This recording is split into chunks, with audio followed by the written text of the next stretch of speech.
प्रधानमंत्री नरेंद्र मोदी G20 शिखर सम्मेलन में हिस्सा लेने ब्राजील पहुंच गए हैं, जहां पीएम मोदी का भव्य स्वागत किया गया। पीएम मोदी के स्वागत में संस्कृत मंत्रों के बीच भारतीय संस्कृति की झलक भी देखी गई। प्रधानमंत्री उसके ऊपर बात करेंगे। हमारे साथ साजिद तारड़ साहब मौजूद हैं। जैसा कि हमने वादा किया था, हमने रिक्वेस्ट की थी साजिद साहब से, तारड़ साहब से कि हमें टाइम दिया जाएगा G20 की जो सेरेमनी है उसके हवाले से। अस्सलाम वालेकुम सर। नरेंद्र मोदी के G20 समिट में हिस्सा लेने के लिए ब्राजील पहुंच गए हैं। रियो डी जेनेरियो एयरपोर्ट पर प्रधानमंत्री मोदी का भव्य स्वागत हुआ। भारतीय राजदूत सुरेश रेड्डी के नेतृत्व में भारतीय प्रतिनिधियों ने पीएम मोदी का स्वागत किया। प्रधानमंत्री मोदी पता नहीं कोई आपने मलेदा यार है गुजराती बोलने वाला वजीर आजम हो ऑस्ट्रेलिया का। No, he speaks English absolutely, वो इंग्लिश बोलते हैं। एंड जिसे कहेंगे ना, मतलब एक नोबडी अंडरस्टैंड, किसी को ऐसे कोई महसूस भी नहीं। का स्वागत करने के लिए भारतीय प्रवासी उत्साह से भरे दिखे। भारतीय झंडे और प्रधानमंत्री की तस्वीरें लहराते लोगों ने मोदी मोदी के नारे लगाए।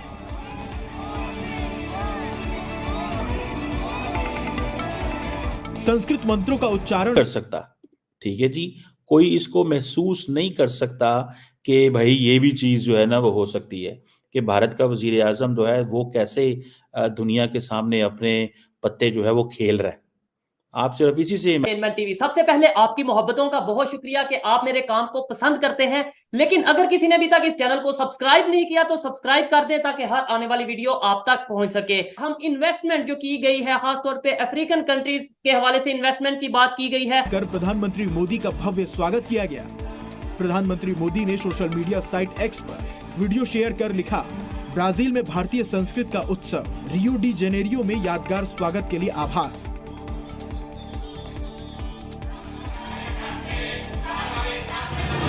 ब्राजील का हिस्सा बनते हैं। ब्लॉक से मुराद ये है, अगर हमें चाइना पैसा देता है तो हम उनके पीछे चलते हैं, अगर हमें अमेरिका पैसा देता है तो हम सी पैक को बंद कर देते हैं। हमें इन चीजों से अबव होकर सोचना पड़ेगा। जो सबसे ज्यादा एलिगेशन पाकिस्तान के ऊपर लगाई जाती है भारत की तरफ से कि दहशतगर्दी और क्रॉस द बॉर्डर जो कुछ हो रहा है, मेरे ख्याल में पाकिस्तान को चाहिए अपनी पोजीशन को क्लैरिफाई करे।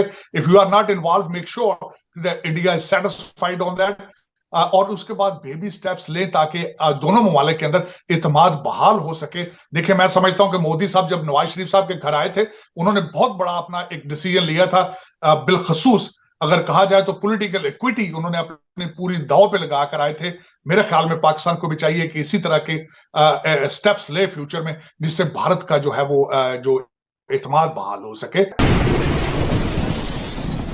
जी तो दोस्तों, मैं हूं सुहेब चौधरी और आप देख रहे हैं मेरा और आपका YouTube channel real entertainment TV. सबसे पहले आपकी मोहब्बतों का बहुत शुक्रिया कि आप मेरे काम को पसंद करते हैं। लेकिन अगर किसी ने अभी तक इस चैनल को सब्सक्राइब नहीं किया तो सब्सक्राइब कर दें ताकि हर आने वाली वीडियो आप तक पहुंच सके। हम इन्वेस्टमेंट जो की गई है, खासतौर पे अफ्रीकन कंट्रीज के हवाले से इन्वेस्टमेंट की बात की गई है, उसके ऊपर बात करेंगे। हमारे साथ साजिद तारड़ साहब मौजूद हैं। जैसा कि हमने वादा किया था, हमने रिक्वेस्ट की थी साजिद साहब से, तारड़ साहब से कि हमें टाइम दिया जाएगा G20 की जो सेरेमनी है उसके हवाले से।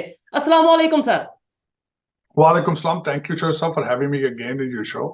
Sir thank you sir. सबसे पहले तो आपको ये चीज मैं बताता चलूं, शायद आप अपने मसरूफियत में से टाइम निकाल के हमारे प्रोग्राम को देखते हो, तो ये बताता चलूं बहुत बड़ी तादाद में आपकी फैन फॉलोइंग है। पाकिस्तान से ज्यादा इंडिया में आपकी फैन फॉलोइंग है। बहुत ज्यादा आपकी जो ओपिनियन है, रैशनल तरीके से आप बात करते हैं, उसे पसंद किया जाता है। इसलिए हम तो मतलब मजबूर है कि आपको बार बार जो है वो इन्वाइट करने पे, नो डाउट आप भी मसरूफ रहते हैं लेकिन फिर भी टाइम निकालते हैं। चौधरी साहब, सबसे पहले तो मैं आपको ये बताना चाहूंगा कि आपके देखने वालों को दो चीजें होती है। जो देखने वाले जब आपके एनालिसिस को पसंद करते हैं, चीजों को पसंद करते हैं, तो वो एक ऑक्सीजन की तरह होती है बोलने वाले के लिए। और मेरी तरफ से खासकर आपके देखने वालों को सलाम, दंडवत प्रणाम और उसके बाद निग्गी जी सत श्री अकाल जेड़े देख रहे हैं।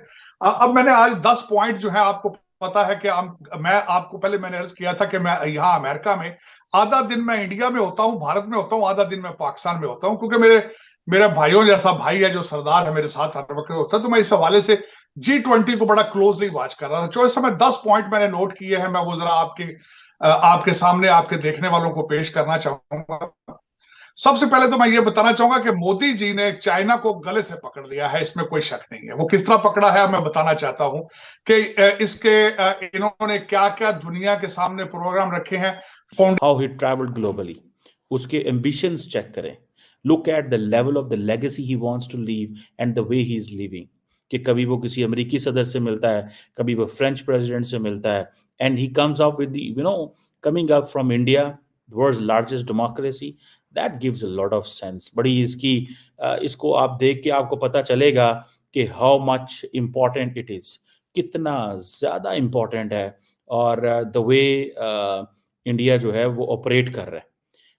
आप देखिए कि कभी वो सिंगापुर के प्राइम मिनिस्टर लॉरेंस वोंग से मिल रहे हैं, जो बाइडेन जो कि जा रहे हैं उनसे मुलाकातें कर रहे हैं।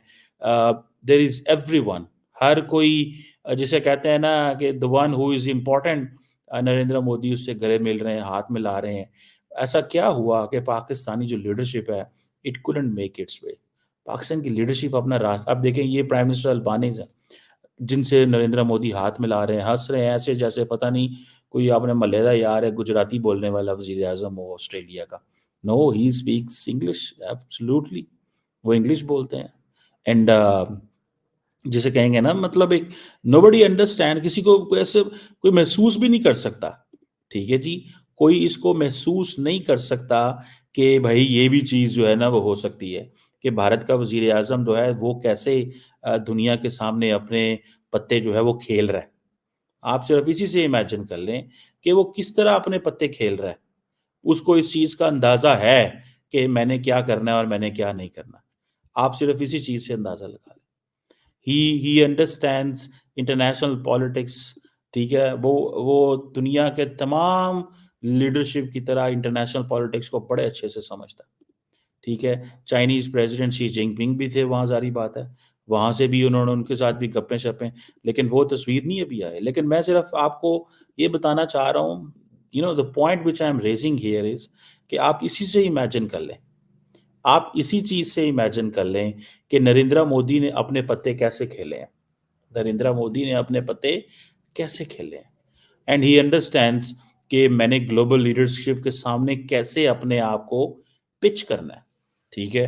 वो मैं देख रहा था स्पेन के जो प्रेसिडेंट हैं, उनसे भी मुलाकात हुई उनकी। स्पेन, आपको पता है अभी हाल ही में जो स्पेनिश लीडरशिप है वो इंडिया आई थी और टाटा के साथ वो बड़े लंबे चौड़े डील्स करके गए हैं। So look at how they are working, performing, किस तरह वो परफॉर्म कर रहे हैं, काम कर रहे हैं, ठीक है ना जी। आप बंदा जब देखता है तो बंदे को एहसास होता है कि भाई हाँ जी, ये है अब इंडिया की space, that is India space. कि एक तरफ वो जिसे कहेंगे ना ग्लोबल लीडरशिप से कनेक्ट कर रहे हैं, दूसरी तरफ आप देखें कि वो अपनी स्टोरी सुना रहे हैं, a story which they believe कि हमारी स्टोरी जो है वो दुनिया के लिए इंपॉर्टेंट है। जस्ट शेयरिंग, मैं आपके सामने ये पिक्चर शेयर कर रहा हूँ, नथिंग मोर देन दिस, कोई और चीज नहीं मैं आपको अभी दिखा रहा, लेकिन मैं सिर्फ आपके सामने ये